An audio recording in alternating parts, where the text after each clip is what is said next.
जैसे मैंने अभी अपने इंट्रो में कहा कि प्रेशर तो जाहिर है दोनों तरफ से है। एक सुप्रीम कोर्ट का वजाती ऑर्डर जो 12 जुलाई का सुप्रीम कोर्ट का फैसला था, जो इलेक्शन कमीशन को समझ नहीं आ रहा था, जिसको लेकर वजाहत मांग रहा था इलेक्शन कमीशन। तो जब वजाती ऑर्डर आ गया उसके बावजूद भी हमने देखा कि इलेक्शन कमीशन उस पर अमल दरामद करने से गुरेजा है। आप समझते हैं सुप्रीम कोर्ट के फैसले का जो वजाती ऑर्डर आया है उसका कोई प्रेशर है, या इलेक्शन कमीशन स्पीकर के खत का ज्यादा प्रेशर ले रहा है जो फैसला ही नहीं कर पा रहा? सुप्रीम कोर्ट ऑफ पाकिस्तान का जो 12 जुलाई का फैसला था उसको नजरसानी की दरख्वास्त दी थी इलेक्शन कमीशन ऑफ पाकिस्तान ने, और जिस पर उन्होंने सुप्रीम कोर्ट से सवाल पूछा था कि तो हमारे रिकॉर्ड के मुताबिक तहरीक इंसाफ जो है उसका सियासी वजूद नहीं है और ना इनका कोई चेयरमैन है ना कोई सेक्रेटरी जनरल है। और तीसरी बड़ी अहम बात ये कही थी कि अभी इंट्रा पार्टी इलेक्शन का फैसला ही नहीं हुआ है, तो आप हमें इलेक्शन कमीशन को किस तरह से डिक्टेशन दे रहे हैं। उसका पहले इसका सवाल का जवाब दें। उस पर जो है 8 जजों का वजाहती बयान जारी हुआ 14 सितंबर को, जिसपे उन्होंने उसका सवाल का जवाब दे दिया। लेकिन कल चीफ जस्टिस ऑफ पाकिस्तान ने इन 8 जजों के फैसले पर या वजाहत पर एतराज लगाया कि ये हमारी इजाजत के बगैर ये वेबसाइट पर कैसे चला गया। तो बहुत उन्होंने 9 सवालात कर बैठे। ये तो बड़ा मामला बड़ा सीरियस हो गया है।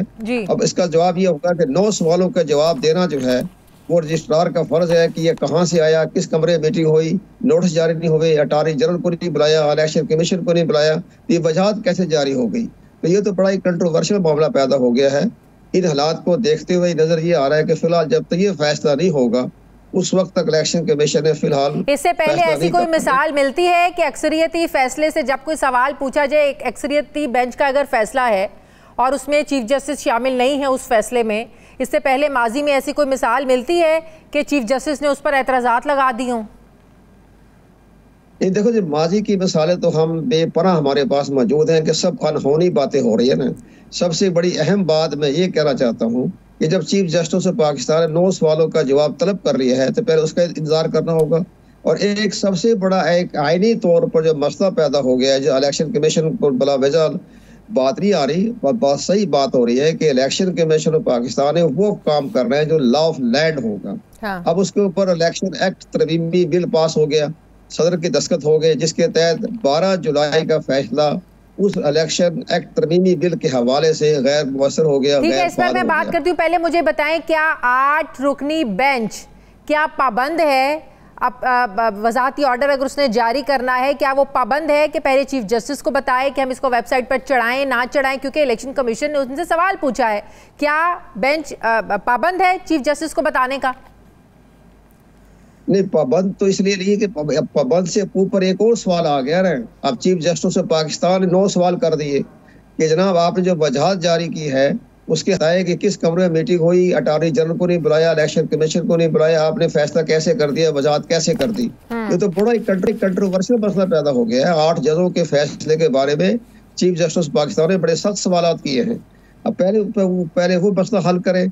इसके बाद जो इलेक्शन एक्ट तरमीमी बिल पास हो गया है कि क्या आया चीफ जस्टिस ऑफ पाकिस्तान का जो बेंच था 12 जुलाई का, क्या उस पर अमल दरामद कराना इलेक्शन कमीशन की जिम्मेदारी है या वो गैर फाल हो गया। ये बहुत से सवालात उठ चुके हैं। अब एक और अगर इसके अलावा भी तो ये भी तो सुप्रीम कोर्ट के लिए एक बहुत बड़ा चैलेंज है ना। क्या ये एक प्रेसिडेंट सेट नहीं होगा कि एक सुप्रीम कोर्ट का एक फैसला आता है, अक्सरियती बेंच का फैसला आता है, लेकिन उस एक हुकूमत को फैसला पसंद नहीं आता और वो उसके लिए जो एक्ट ले आते हैं और बाद में हमें ये पता चलता है कि सुप्रीम कोर्ट के फैसले की कोई अहमियत नहीं है क्योंकि एक्ट ले आए हैं। तो ये भी तो सुप्रीम कोर्ट को नजर आ रहा है ना कि ये एक प्रेसिडेंट सेट हो जाएगा सुप्रीम कोर्ट के फैसलों को ना मानने का। नहीं, सुप्रीम कोर्ट को तो खुद नजर आ रहा है ना कि जो हमारा 12 जुलाई के फैसले के बाद फौरी बाद अपना पार्लियामेंट ने एक कानून पास कर दिया जिसके तहत इलेक्शन एक्ट तरमीमी बिल के तहत, जिसमें ये फैसला किया गया है कि 2017 से लागू किया जाएगा और इलेक्शन कमीशन के मामलात में सुप्रीम कोर्ट ऑफ पाकिस्तान मुदाखलत नहीं कर सकेगी। लॉ ऑफ लैंड बन गया है। पहले सारे मसले तो हल करें आइन और कानून की रोशनी में, इसके बाद इलेक्शन कमीशन फैसला करेगा ना। फिलहाल तो इलेक्शन कमीशन पाकिस्तान बैक पे चला गया है ना। अभी तो सुप्रीम कोर्ट जा रहे हैं या चीफ जस्टिस पाकिस्तान के 9 सवाल है, उनका सवालों का जवाब दे, तब जाके इलेक्शन कमीशन पाकिस्तान जो है इसके बारे में गौर करेगा। लेकिन बहरहाल नजर ये आ रहा है कि जो लेकिन बज़ाहिर तो इलेक्शन कमीशन ने कंफ्यूजन पर वजाहत मांगी थी ना कि हम कैसे दे दें, क्योंकि इनका कोई चेयरमैन नहीं है, कौन दस्तखत करेगा, कौन अथॉरिटी होगा। जब सुप्रीम कोर्ट ने वजाहती ऑर्डर जारी कर दिया कि देयर इज़ नो कन्फ्यूजन, कोई अभाम नहीं है, जो 12 जुलाई का फैसला जो है उसको समझने में कोई दिक्कत नहीं है, तो अगर इस पर अमल दरामद नहीं होगा तो संगीन इसके नताइज होंगे, तो उसके बावजूद इलेक्शन कमीशन का अमल दरामद ना करना, क्या ये तौहीन अदालत के ज़ुमरे में नहीं आता है? नहीं, वो तौहीन अदालत के ज़ुमरे में इसलिए नहीं आ रहा कि चीफ जस्टिस ऑफ पाकिस्तान ने खुद ही सवाल उठा दिए अपने बेंच के ऊपर कि आपने ये सवाल जो किए हैं इसमें आपने अटॉर्नी जनरल को नहीं बुलाया, आप इलेक्शन कमीशन को नहीं बुलाया, रजिस्ट्रार को नहीं पता, वेबसाइट पे कैसे चला गया, उन्होंने तो इंक्वायरी का हुक्म जारी कर दिया। ये रजिस्ट्रार की इजाजत के बगैर किस तरह से चला गया वेबसाइट के ऊपर फैसला, वजाहत कैसे चली गई? तो पहले इस पर तो फैसला करें, इलेक्शन कमीशन पर बाद में आएंगे ना। अब उसकी वजाहत की खत्म होगी ना वैल्यू। आज जो चीफ जस्टिस पाकिस्तान 9 सवालों का जवाब देने से पहले उसे खत्म होगी वैल्यू। अब इलेक्शन के पाकिस्तान का जवाब बढ़ गई है। स्पीकर का जो खत था वो एक रहनुमा असूल था कि हमें तमाम माजी के जो फैसले आए थे उस माजी के फैसले को देखते हुए आप इलेक्शन कमीशन फैसला करें।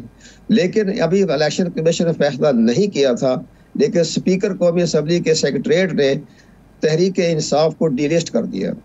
अब वो उनका वजूद नहीं रहा, पार्लियामेंट के रिकॉर्ड के मुताबिक वो सिर्फ सुन्नी इत्तेहाद कौंसिल रह गई। तो ये सारे मामला तो एक आयन और कानून के मुताबिक उन्होंने किया है स्पीकर कौमी असम्बली के सेक्रेटरीट ने। तो ये सारे मामले भी सुप्रीम कोर्ट में जाएंगे, वो फैसला करेंगे आया स्पीकर या कुछ सेक्रेटरीट इस चीज की अथॉरिटी रखता है कि रखता है किसी पार्टी को डिलिस्ट करना। क्योंकि आइन का आर्टिकल 17 जो है वो वाज़ह तौर पर कहा गया है अगर किसी पार्टी को डिलिस्ट करना है उसका फैसला सुप्रीम कोर्ट ऑफ पाकिस्तान करेगी। तो ये भी एक बड़ा एक कंट्रोवर्शियल तो मतलब कि मखसूस नशिस्तों का फैसला अब लटक गया है। जब तक चीफ जस्टिस के उन 9 सवालों का जवाब नहीं मिलेगा तो ये मामला आगे नहीं बढ़ सकता, राइट? पे खड़ा होकर मैं बताऊं ये इलेक्शन कमीशन 2018 का नहीं है, ये 2024 का चीफ इलेक्शन कमीशनर है जो कभी किसी के दबाव में नहीं आएंगे। उन्होंने वो इख्तियारात जो आईने दिए थे, जो खामोश थे, किसी को पता नहीं था, वो इस्तेमाल कर रहे हैं। आइन का आर्टिकल 222 के तहत साफ लिखा हुआ है आर्टिकल 222 में कि इलेक्शन कमीशन को पाकिस्तान के मामले में supreme court of Pakistan, parliament और सूबाई असम्बलियां मुदाखलत नहीं कर सकती। तो उसको उन्होंने इस्तेमाल किया अपने इख्तियारात को कि हमारे मामले में तो आप मुदाखलत नहीं कर सकते। बिल्कुल सही। अब जो आईनी इस्लाहात का बिल था, एक तरफ जाहिर है वो भी मखसूस नशिस्तों को लेके जुड़ा हुआ था, क्योंकि जब से सुप्रीम कोर्ट का 12 जुलाई का फैसला आया था, हुक्मरान जमात को ये लगता था कि इनके हाथ से जाहिर है 2/3 मेजॉरिटी है निकल रही है, तो ये अपनी मर्जी की आईनी तरमीम, आईनी पैकेज नहीं लेकर आ सकते। उसके बाद हमने देखा कि स्पीकर साहब को ख़त लिख दिया गया। तो आपको लगता है कि आईनी तरमीम में नाकामी के बाद, अब जाहिर है प्राइम मिनिस्टर साहब भी अब दौरा अमेरिका पर चले गए हैं, तब तक तो मौखर हो गया है, तो अब ये जो अब मखसूस नशिस्तों का जो मामला है, आपको लगता है, आपने अपने कॉलम में भी लिखा कि ये आईनी बिल तो मौखर हो गया, तो मखसूस नशिस्तें हुक्मरान जमात हासिल कर पाएगी? अभी तो फैसला ही नहीं हुआ, तो अभी आपको क्यों लग रहा है कि मखसूस नशिस्तें हुकूमत के पास चली जाएंगी? वो इसलिए चले जाएगी कि लॉ ऑफ लैंड के तहत वो तमाम इख्तियारात इलेक्शन कमीशन को चले गए और उन्होंने फैसला करना है। और 12 जुलाई का फैसला चला गया पशे पुश्त। 12 जुलाई का फैसला सुप्रीम कोर्ट ऑफ पाकिस्तान का गैर फाल हो गया इलेक्शन एक्ट तरमीमी बिल के बाद। तो अब इलेक्शन कमीशन ने अगर फैसला कर दिया कि ये मुख्तलिफ सियासी जमातों को हम सीटें प्रोवाइड कर दें, वो दे सकता है, लेकिन फिलहाल अभी नहीं मिलेगी सीटें, क्यों मामला सुप्रीम कोर्ट पे हाई लेवल पर चला गया और सुप्रीम कोर्ट ऑफ पाकिस्तान के चीफ जस्टिस ने 2 सवाल भी कर दिए अभी इलेक्शन, और इसके साथ साथ सुप्रीम कोर्ट ऑफ पाकिस्तान में तहरीक इंसाफ की तरफ से एक रिट पे चली गई। इन हालात को देखते हुए ये मामला किसी पार्टी को नहीं मिलेगा और ये मामला इस तरह चलता रहेगा। अगर फैसला हो गया तो बाद में फैसला देखे जाएगा आया 12 जुलाई का फैसला काबिल अमल है या नहीं है। अब ये सारा मामला सुप्रीम कोर्ट ऑफ पाकिस्तान और पार्लियामेंट के दरमियान चला गया। कमर दिलशाद साहब, अगर मखसूस नशिस्तें हुक्मरान जमात को मिल जाती हैं तो 2/3 तो जाहिर है उनको पहले भी मिल गई थी जब इलेक्शन कमीशन के फैसले के तहत मखसूस नशिस्तें मुख्तलिफ जमातों में बांट दी गई थी। तो मौलाना की सियासत कहाँ खड़ी हुई आपको नज़र आ रही है? मौलाना के हमने पिछले 2-3 हफ्तों में बड़ी इंपॉर्टेंस देखी है, कभी जरदारी साहब जा रहे हैं, कभी शहबाज शरीफ साहब जा रहे हैं, PTI का वक्त बाहर खड़ा होकर वेट कर रहा है। तो मौलाना की सियासत फिर कहाँ पर खड़ी? उन्होंने तो एक उसूली मौक़िफ़ लिया है कि जो हुकूमत आईनी तरमीम करने जा रही थी अपने तहफ़्फ़ुज़ के लिए करने जा रही थी, तो फिर मौलाना की जो इंपॉर्टेंस थी, सियासत थी, कहाँ खड़ी होगी? मौलाना की सियासत या कामयाबी उसी वक्त तक है जब तक कि ये ख्वातीन की और मिनॉरिटी की नशिस्तों का फैसला नहीं हो जाता। हाँ। अगर इलेक्शन कमीशन पाकिस्तान ने अपने इख्तियारात को इस्तेमाल करते हुए ये अपनी दीगर सियासी जमात, दीगर पार्लिमानी जमातों को तकसीम कर दी तो 2/3 मेजॉरिटी तो ऑटोमेटिक हुकूमत को मिल जाएगी। तो मौलाना की सियासत जीरो हो जाएगी फिर? जी सियासत तो चलेगी, लेकिन बड़ा 2/3 मेजॉरिटी मिल जाएगी उनको। जब 2/3 मेजॉरिटी मिल जाएगी तो आयन में तरमीम कर लेंगे। तो ये सारे मामला चल रहे हैं। अभी फिलहाल इलेक्शन कमीशन ने फैसला नहीं किया। अभी तो वो सुप्रीम कोर्ट ऑफ पाकिस्तान और चीफ जस्टिस के 9 सवालों का जवाब दे, इसके बाद मामला तय होगा। अभी 63A को लेकर भी मामला जाहिर है वो भी हुकूमत चाह रही है कि वो जो फ्लोर क्रॉसिंग की इजाज़त देनी है वो अगर हो जाता है तो आपको नहीं लगता एक और अजीब एक रिवायत जो है ना वो शुरू हो जाएगी? फिर तो 2/3 लेना किसी लिए कोई मसला ही नहीं रहेगा। 2/3 की जो इम्पोर्टेंस है वो भी ख़त्म हो जाएगी फिर अगर फ्लोर क्रॉसिंग की इजाज़त मिल जाती है।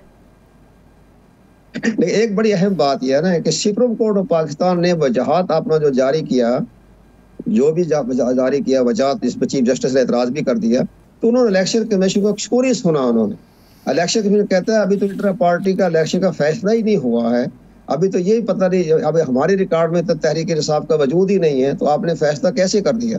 तो पहले सुनना चाहिए था ना, वजाहत जारी करने से पहले वो तो नहीं सुना, अपना वन वे ट्रैफिक चला दी उन्होंने, जिसके बारे में सारा तो इंट्रा पार्टी इलेक्शंस को लेकर इलेक्शन कमीशन ने जो हमेशा वन वे ट्रैफिक चलाई है, ये किसी को नजर नहीं आता है?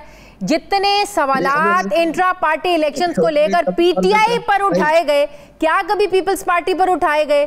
क्या कभी नून लीग पर उठाए गए?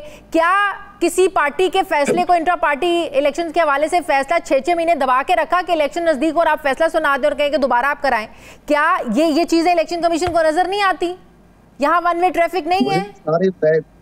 मुझे सारी बैकग्राउंड को पता है। हाँ। तहरीक इंसाफ को इलेक्शन कमीशन 5 साल से खत लिखता रहा जब वो वजीर आज़म थे पाकिस्तान के कि आप इंट्रा पार्टी इलेक्शन करवाएं, तो उन्होंने नहीं करवाया। इसके बाद जब ये वजीर आज़म थे पाकिस्तान के, जब उन्होंने सख्त वार्निंग दी कि हम आपकी पार्टी का सिंबल वापस ले रहे हैं, तो फिर उन्होंने रिक्वेस्ट की आजमसवाती के जरिए कि आप 1 साल के लिए इलेक्शन मुलतवी करवा दें, इंट्रा पार्टी इलेक्शन। तो इलेक्शन कमीशन पाकिस्तान ने 1 साल जो है उनको मोहलत दे दी। जब 1 साल मुकम्मल के बाद भी जो नोटिस जारी किया, उन्होंने इंट्रा पार्टी इलेक्शन नहीं करवाए।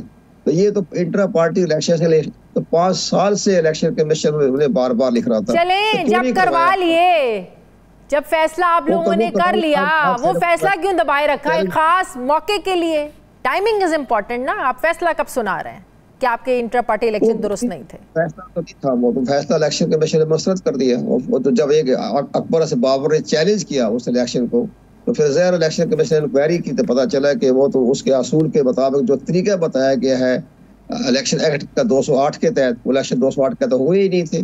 वो उन्होंने अपने कागजों में कार्रवाई कर दी, ना पेपर छपे। यदि आप हैरान होंगे, जो इलेक्शन किया इंटर पार्टी इलेक्शन, तो जो उम्मीदवार खड़े हुए उनके लिए कोई फार्म, कोई तरीकेकार कोई भी नहीं जारी किया। जो सुप्रीम कोर्ट ऑफ पाकिस्तान के चीफ जस्टिस ने पूछा, तो ये तरीकेकार क्या सिर्फ पीटीआई के लिए लागू होते हैं, किसी और पार्टी के लिए नहीं होते? ये बड़ा मामला जो है, गलती जो है तहरीक इंसाफ की भी है। बहुत ज्यादा उन्होंने अपने आप को लापरवाही दिखाई सही और आदमी तवज्जो की।